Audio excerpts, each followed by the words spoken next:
face mask has always been quite variable, quite weak, quite difficult to know exactly, and there's no real trials on it. And we've undertaken a review. We'll give our advice to ministers and they'll make decisions about what to do around that. Many countries have been buying a face mask, as have we, but the position on face masks is unchanged. In terms of wearing a mask, our advice is clear that wearing a mask if you don't have an infection really reduces the risk almost not at all. So we do not advise that. What I'd say is that on face masks we are guided by the science, and the government position hasn't changed. Professor McLean will explain the science. The government position, the UK government position, hasn't changed. Not least because the most important thing people can do is the social distancing. The recommendation from SAGE is completely clear, which is that there is weak evidence of a small effect in which a face mask can prevent a source of infection of going from somebody who is infected to the people around them. But the answer is clear that the evidence is weak and the effect is small, and we've passed that on to our colleagues in government with which to make a decision. I can announce that as of Monday the 15th of June, face coverings will become mandatory on public transport.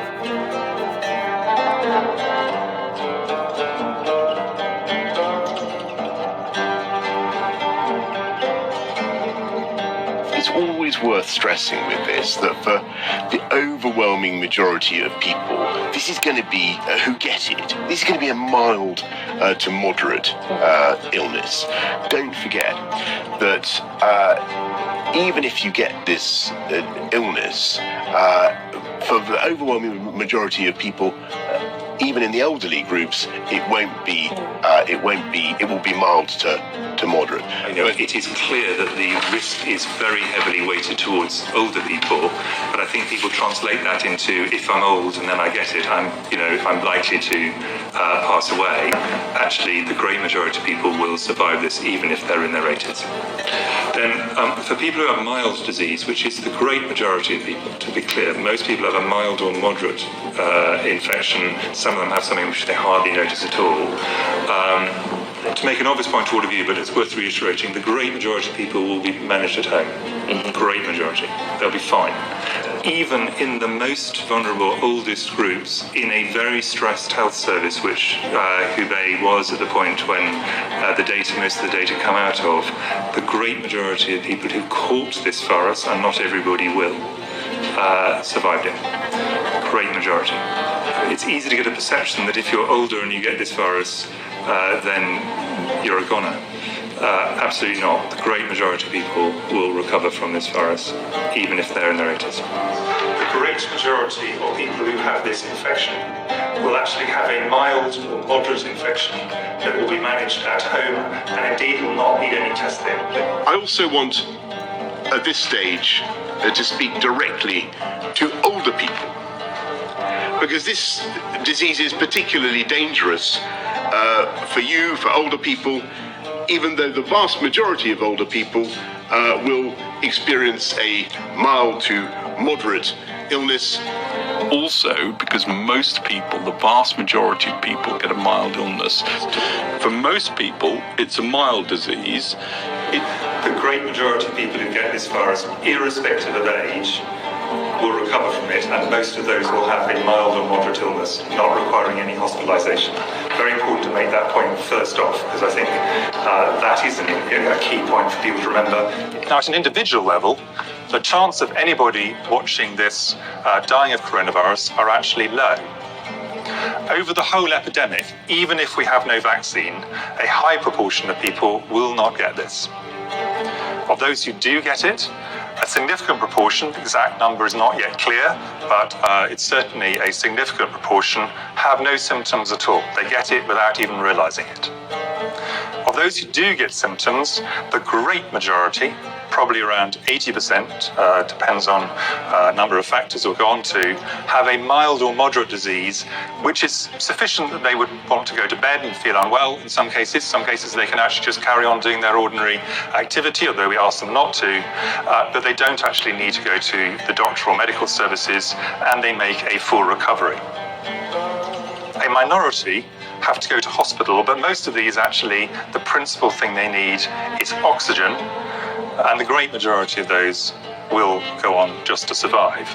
And then a minority have very severe disease, may need ventilation, and of those, some sadly die with current treatment.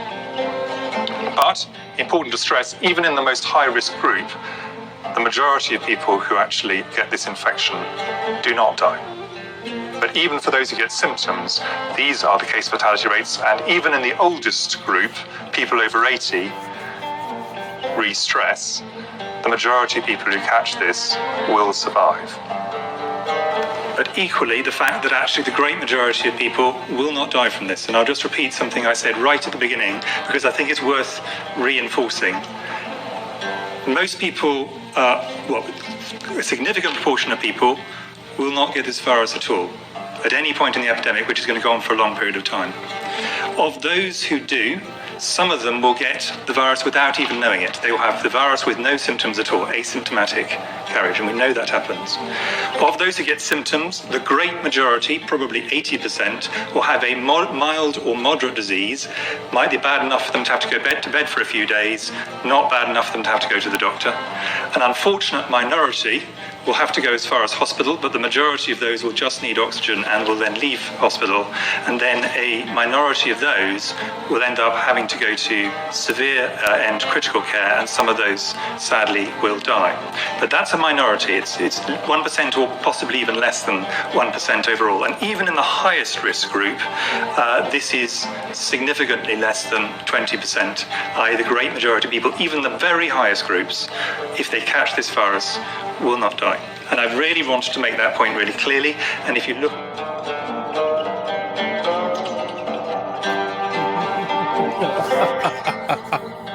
Yeah, you feel better now? Professor Mickey, if I can start with you first. Do you think that this is going to be right? We've had so much hope on the vaccines, hopefully changing everything, bringing an end to the pandemic, bringing an end to these changes we've had in our lives. Do you think it won't be enough? Vaccines are a really important part of the pandemic control, but it's only one part. Test, trace and isolate system, border controls are really essential. And the third thing is people's behaviour.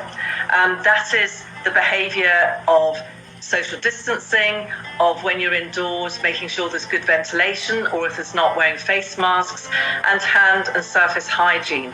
We'll need to keep these going in the long term, and that will be good not only for COVID, but also to reduce other... So when you say long term, sorry to interrupt, Professor Mickey. When you say long term, what do you mean by that? How long? Very quickly. I think forever, to some extent. Because why didn't you say that? Oh God, forever.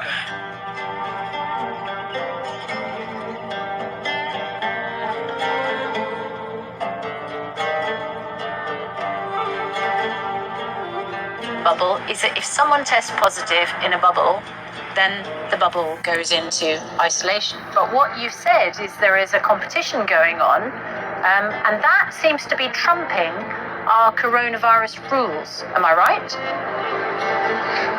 Well, the rules with respect to the Scotland team playing in Scotland are written by and a matter for Public Health Scotland, and I'm assured that the Scotland team are following them assiduously, and that is a matter for the Scotland manager. But I also very much hope that that we can, keep this competition going because it's bringing so much joy to so many people. Yeah, but hang on, Mr. Hancock, you seem to be saying, well, hang on, it's football, let's keep the joy going. But we all want joy in our lives. Everybody wants joy in our lives. We want to go on holiday. We want parties. We want bigger weddings. We all want that joy. Why are you putting more priority on this football tournament than our safety and everybody's safety? Why is it one rule for footballers and one rule for others? And this is a very dangerous message. And you have said the nation has to come together, but we're not on this occasion.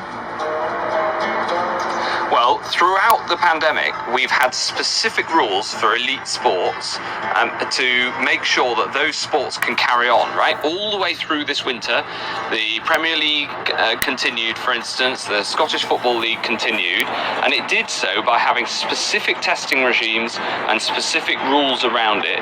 And I'm assured that the Scotland team are following those rules. So we put that in place for a reason, which is that, this winter was tough enough, even with the football on the telly, and of course we all want to get out of these restrictions, and ultimately it is the vaccine that is the way out of it, but we have got a specific set of rules both for elite sports all the way through and including the championships.